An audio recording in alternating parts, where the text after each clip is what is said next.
Something I've noticed in recent memory is the rise of a certain subgenre of indie horror games. Games that try to replicate the look and feel of old and nostalgic Nintendo 64 games. The main similarity between all these games are the major ARG elements they use to tell their stories. I have to admit that this certain genre of indie horror is one of my favorites. The way they tell their story, the nostalgic and old Nintendo 64 games aesthetic, this genre has the potential to be one of, if not the best, horror subgenres. Games like Shipwreck 64 and Petscop really show what this genre is really capable of. Yeah, I know you can't actually play Petscop, but I don't care, it's my video, shut up. But this got me wondering, what really started this genre? That's when I fell down the insane rabbit hole that is Catastrophe Crow, or as it's better known as Crow 64. From a small and charming ARG series, it turned out into one of the worst games I had the displeasure of playing. The visuals are atrocious, the gameplay is just a mess, and the puzzles, oh man, don't get me started on the puzzles, man. October 15th, 2020, a video called What Happened to Crow 64 was uploaded by Adam Butcher, a filmmaker located in the great country of the UK. Adam Butcher is actually known for a variety of other projects, which include Internet Story, The Game That Time Forgot, and so much more. But we aren't here for that, we are here for our oh-so-retro horror game. The way this ARG was introduced through this video is actually really genius and creative and fun. The video itself is a parody of a game review similar to Scott the Woz. Introducing an ARG through a video essay about a game that doesn't even exist is absolute genius. It actually reminds me of the way that the old creepypastas were made. This video even fooled some people into believing Catastrophe Crow was a real thing. At Amanda Clarion 4065, I'm sorry the comment section spoiled the magic that is Crow 64. I wish you the best, my goat. Anyways, the video starts with Adam talking about a package he received that contains a game that he thinks that no one has ever played. Then he talks about how he found out about Catastrophe Crow through an old N64 magazine. Speaking of which, this actually looks so goddamn real. He made a whole article for the game, which is so impressive. He then proceeds to talk more about the article, and he finds out about this game's developer, Manfred Loren, a German developer who is founder of Opus Interactive, which both are gonna be very important for the rest of the story, so keep them in mind. He then shows footage of Space World 97, where Manfred shows their game. I have to admit that the editing in this section is phenomenal, and it really helps the point of being actually a real video. As the Christmas release date came closer and closer, the release date began to be pushed back until the public stopped getting updates on the game's development. Manfred Loren started to spend countless nights in the Opus offices working on the game, making artists make disturbing assets and generally just showing weird behavior. Even one of the employees begged him to release the game as it is, which was ignored by Manfred. By the time 2001 came around, Opus Interactive has spent over $10 million on this project. Like what? How the fuck did that even happen? Because of Manfred's abysmal spending habits, he had to let go of his entire team and he sealed himself away in the offices. He ended up staying there by himself for a freaking year. Once the people he owned debts arrived at the Opus offices to find him, they found nothing. All of the hardware, backups, and even Manfred weren't found. An investigation was held and they found out that he wasn't at his home either, and his wife had left the country many months prior. One thing seemed to be out of order. Manfred's car and sailboat were nowhere to be found. 2 days later, his boat was found in the Wadden Sea, which, fun fact, the Wadden Sea is located in Europe, the place where I live. Anyways, his boat had actually no sign of him, just a note addressed to his wife. Catastrophe Crow was truly lost. But one day, Adam Butcher had been checking eBay for any listings of the game, and he finally found one. Now we are able to see gameplay, and it starts up pretty normal, just playing through the first level and getting some coins on a giant chessboard. You know, the usual. After some further exploration, Adam finds his way to a massive plane with a single crow working on a computer. I personally believe that this is clearly supposed to be a representation of Mad Friend Loren, and later on we'll get to find out exactly what happened to him on that boat. Adam by this point has gone completely silent. As he explores more of the office building, he follows a crow into a wall which leads him into a black void, where Madfriend is shown and sail with all of his equipment jumping into the ocean. The game continues with flashy, nonsensical visuals, but at the very end, we see another corpse of a crow inside of what it seems to be a recreation of Madfriend's home as it gets snatched away. This video fucking rocks. It tells a very simple and tragic story about a troubled man who dedicated his entire life towards making the perfect game for his sick daughter. But when he failed, it was the end of him. Also, there's a playable build of the game which you can play to fill in the gaps. The original Crow 64 is genuinely a very well made experience. But you might wonder, why do I hate this game when all I have done in this video is praise it? Well, that's where the new version of Catastrophe Crow comes into play, which is genuinely atrocious. Game started. Jesus Christ, man. The title screen's so freaking loud, like the audio balancing here is awful. Great start. Right off the bat, the CRT effect on the screen is genuinely awful. I know that this is supposed to be an old N64 game, but the original didn't have it and it looked way better. So like, why did they add this? Also, I'm going to reveal the goal of the game later. Just trust me, okay? Good.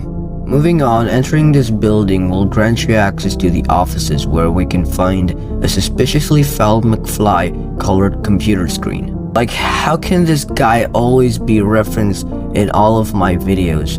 Genuinely, I can't escape him. Anyway, when you enter the computer screen, you get sent into the first level of the game.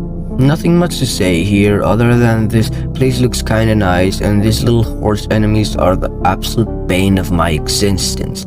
I hate them with absolute passion. Okay, so this is how they work. If you enter the detection radius, they will never, and I mean never, stop chasing you. These little pieces of shit are the most resistant little freaks I've ever seen in the game. After some more exploration, you can find yourself back at the flat plane from earlier, except it's a little different. It shows a bunch of bears working on, and when you pause the goddamn freaking game, it shows Adam's original video on all of the computer screens. Excuse me, what? This decision changes so much about the well-established timeline we had before. Why did they do this? I mean, I was keeping a bit track of the lore here, but why? Just to get MadPat RIP King to talk about your stupid-ass game, which apparently he did? What? This just doesn't make any sense. Isn't this supposed to be the same game Adam played in the original video? Why is his video in it now? It just really doesn't make any sense, and this little decision destroyed everything the world had already built. Anyway, let's chill for a moment and enter this oh so spoopy room. This is a horror game after all, right? This is when the main antagonist, if you can even call him that, is introduced into the game. And you want to know this thing's name? It's just literally Big Boy. I mean, we have names like Huggy Wuggy and freaking Sir Dadadoo, so this doesn't really affect me all that much. On top of his goofy ass name, his design isn't that really interesting. It's just so dull and uninspiring. He's just literally the Crow model, but lanky and without eyes. He doesn't even do a good job of being an enemy. He just only just serves a nuisance semi-occasionally. I personally think that the little horse enemy should have been the main antagonist. I am sorry, I was joking, alright? I had suffered a lot while playing this game, so let me just have some fun with this. Moving on, ride this elevator to get down to the second floor. A fun fact here, you can walk through this wall, and when you do, you can find this lever. Doing this makes the whole area untraversable. But on the bright side, this opens up a new room for us. In this area, Big Boy will try to kill you, but in order to avoid him, you have to walk into the SpongeBob anti-burst circles, which is just genius, man. 10 out of 10 peak game design. I mean, just look at this fascinating gameplay. Yeah. After you finally drag yourself through that area, you get rewarded with a boat. Yep. That's the boat. Now let me get on my main reason why I hate this game so much. All the puzzles suck ass. The puzzles in this game are stupidly hard to beat without a guide. It blows Hello Neighbor out of the water with how poorly designed all of them are. Personally, I never pull up a guide on any hard puzzle or difficulty I find in any game that I play, but Crow 64 is genuinely impossible to beat without any guides. And I think that actually this ruins the fun of actually doing and solving the puzzle yourself. A particular puzzle that genuinely pisses me off is this one. In this puzzle, you need to figure out a way to get past this fish so you can get to the shovel. Do you want to know how to solve the puzzle? By freaking typing F on this giant keyboard. I wish I was joking. The solution has like literally no correlation to the puzzle, like how we're meant to figure this out. Anyway, let's talk about Big Boy. If you somehow get caught by him, you will just get sent to Silent Hill, an actual good game. Like genuinely, this game is so good, I love it. Oh, sorry, I started my Silent Hill rant. Anyway, from what I've seen, there isn't much to do here other than jump into a whale, which leads us to the looping dimension. I don't know if this is the real name, but I don't care. The whole gist of this area is that you are gonna be lost there the entire time, since every room it looks the exact same. Haha, did you get why I call it the looping dimension? And because I have the worst memory like ever, I got lost here for a long time, probably too much for my own good. The way you progress here is by flipping a few levers. After I finally made it out of here, wait a second. What am I actually doing? I feel like I'm just walking around doing stuff just for the sake of it. This game has just like zero sense of progression, and it is just an infinite loop of go find areas. Sit down for an hour trying to figure it out looking at a guide. Completing it again and again and again. If I hadn't kept notes with me as I was playing, I wouldn't have remembered anything. This is a huge problem for the game, as it is just another aimless walking simulator with no sense of direction and clear goal, which I'm gonna touch upon later, trust me, okay? So going back to the keyboard from earlier, you can find a keypad, and when you enter the code 332 to open the door. Do you want to know where this code comes from? Well, it is the number of Crow plushies they have sold. Why did the game just randomly decide to integrate their plush campaign into the story? Yeah, great idea, man. Why? Not only did they add it as a part of the story, which has already been convoluted enough, they decided to dedicate a whole level to it. Hi, yeah, editor acid here. So, as I was doing a bit more research into this, I found a video by Game Theory that says that this version of the game has made by a different company named Opus Legacy and not by Opus Interactive. So that may explain some of the weird lore decisions they have been making, but still, this is just a baffling to me that they just made the lore more convoluted. Anyway, I will provide a link in the description for the video if you want to check it out. The factory level just consists of some okay platforming. I have to admit that the platforming here is kinda good, and it's probably one of the only things I liked about this game. Throughout this level, you can watch crow corpses turn into the crow plushies, and at the very end you can see them get launched into the earth. This doesn't make any sense, man, but it's Crow 64, I guess anything could happen. And now, before I reveal to you all the ending of the game, it's time to reveal the whole goal of Crow 64. So basically, throughout the game, as you complete puzzles, you get jumbled up text which you are meant to type into the keyboard I mentioned earlier. You may be wondering, oh, acid. Why didn't you tell us at the beginning, you idiot sandwich? Well, because I found that out after my initial playthrough of the game. The game literally doesn't tell you the goal at all, which you're just expected to know, I guess. This is such a back way to handle game design because it removes any sense of progression and direction. The sentence you type at the keyboard reads as follows. I was so angry I could not reach you with the claws that you have gave me. Every year you drowned, we ran and ran, but we could not escape the silent house. In the end, you little crows were only made as playthings to call you back once more, but now you have died twice.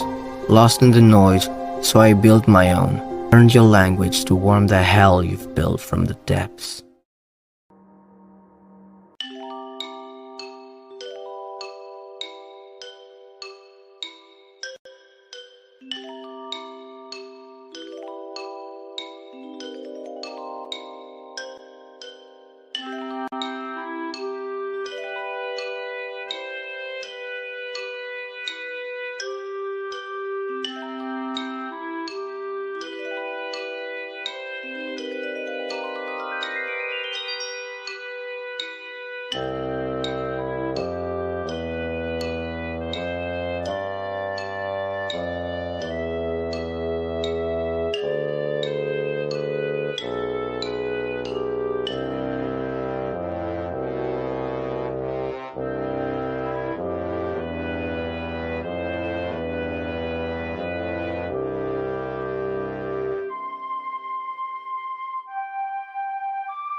This ending has me confused. It just doesn't feel like an end to a story at all. So many loose ends were left up and I was just kinda underwhelmed. Oh yeah, the 2024 release of Catastrophe Crow tells the same story, at least to my knowledge. It presents everything in an overcomplicated way with little to no direction. Catastrophe Crow started as a really interesting ARG video series, which helped popularize the genre, but then the game turned out to be something completely different from the original version, losing everything that made it so appealing. Sorry if I sounded very rambling all throughout this video. Also, if you disagree with any of my points that's completely valid, and let me know in your opinion in the comments down below. Also, sorry that I haven't uploaded in like 3 months. I was just super busy with some personal stuff, but from now on, I will try to upload a little more frequently. Anyway, I have been Darkcasted, and have a good one.